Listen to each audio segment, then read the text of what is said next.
Hello YouTubers, Rob here. I've cracked it. I think I've cracked it anyway. I've been trying to invent this bucket, a cheap affordable bucket, an alternative to a basic conical fermenter. I just wanted to use a £10 bucket and see if I could basically make a device where I can do my primary for a couple of weeks, pull out all the sediment, all of the trub, and then do it secondary, and then ideally bottle from that bucket as well. So just an all-in-one device for primary, secondary and bottling. Some of my early efforts, my concept seemed okay. The early efforts, as you've seen, kind of were a bit of a fail. I've now cracked it, okay? The price has increased. It's no longer £10, it's an £11.66 plastic fermenter. But the £1.66 comes from the addition of a rubber band. I'm going to talk you through this, okay? Hopefully, I really think I'm onto something. This is it. This is the beautiful device. Let me just, sorry the lighting support, you know, it wouldn't be one of my videos without poor lighting and shaky camera work. But this is the Better Brew bucket. Inside is the one from the range. I've added this rubber band around here, which acts as like a diaphragm for releasing air, and also for producing a nice tight little seal at the end. And I've got my spigot, obviously, for bottling from. So I plan to do my fermentation in here. The primary fermentation happens. I pull out this inner bucket, which I've created. You know, I've got the holes in. You might have seen this on previous videos. Hello, Rambling Man. I know you've been keeping an eye on this. Probably bored rigid of my videos by now, but here we go. We've cracked it. So I can show you how to make this. I already have done in previous videos. It's the same one. I've not adapted it in any way.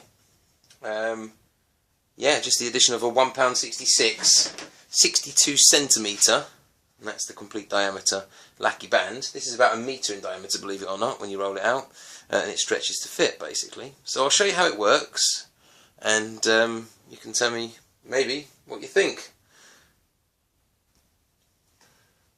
Right guys, you're in upside down vision, so hello. Oh, excuse all this mess. It's always a mess down here. Right, so this is the bog standard, what you'd consider now to be a bottling bucket. The spigot sits quite low. It doesn't quite sit against the floor. This is a nice sturdy king keg tap. You have to set it really low down because you've obviously got to put the screw nut in, and then the inner bucket still needs to sit just above this or on it in this case.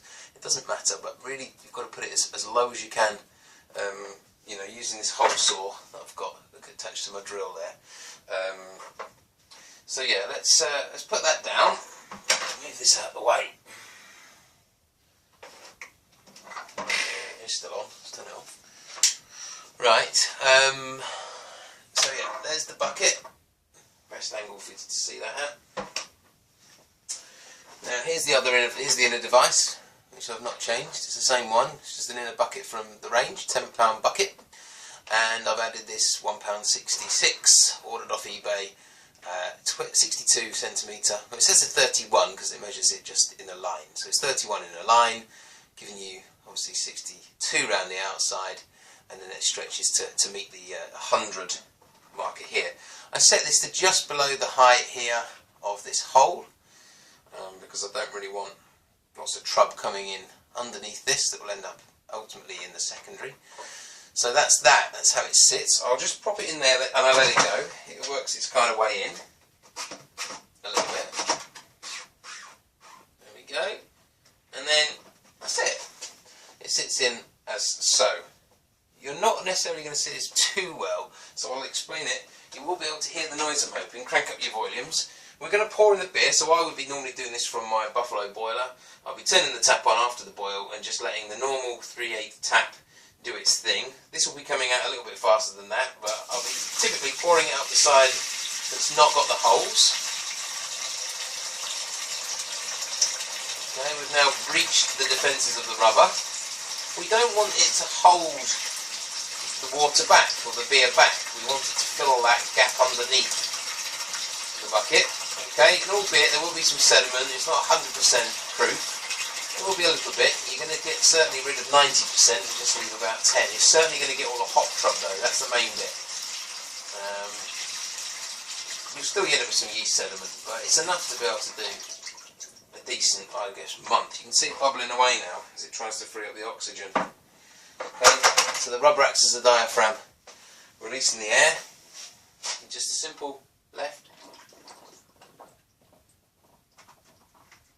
a simple right, just one or two gets rid of all of the air. Okay. Filling this bottom space is important. Let me just put this on the side and I'll bring the camera down. There we go. On she goes.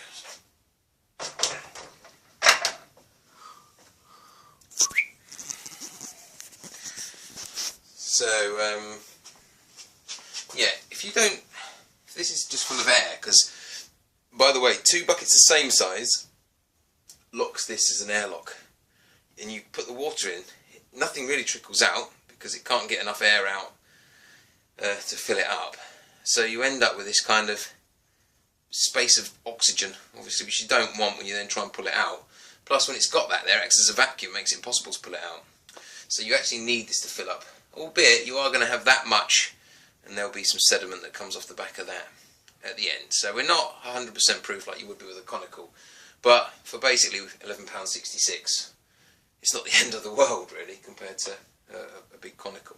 So let me just show you. You can still see some of the air trapped here. It's just a little bit of oxygen trapped underneath this rim. This rim is touching the inner plastic bucket. So I've got the Better Brew Hamilton Bar Better Brew bucket, and inside I've got one from the range, okay?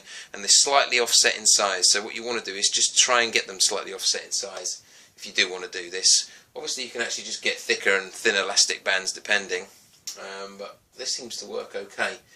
And it's just enough to now keep certainly the sediment from drifting down, because it's kind of sealed it now all the way around inside there. So all of the shrub sediment, all of the yeast sediment is going to sit in there for 2 weeks, or maybe a week, depending. You maybe let it do its full, whatever your schedule you want to do, really. And then before cold crashing, or before you maybe want to do what you do in secondary, maybe add a hot bag or something, then you can just pull it out. Okay, and pulling it out is still possible because you haven't got the vacuum, sorry. Comes out with a bit of squeaking. Doesn't disturb the water much, as we've seen in previous videos. And we're back to where we are. Can't do it with one hand, needs two. There we are, guys. Free to the world. Try it if you like it. I'm going to give it a go. I'm certainly really happy with it. Let's just see what it's like in production. That'll be my last video. Does it work in reality with real beer?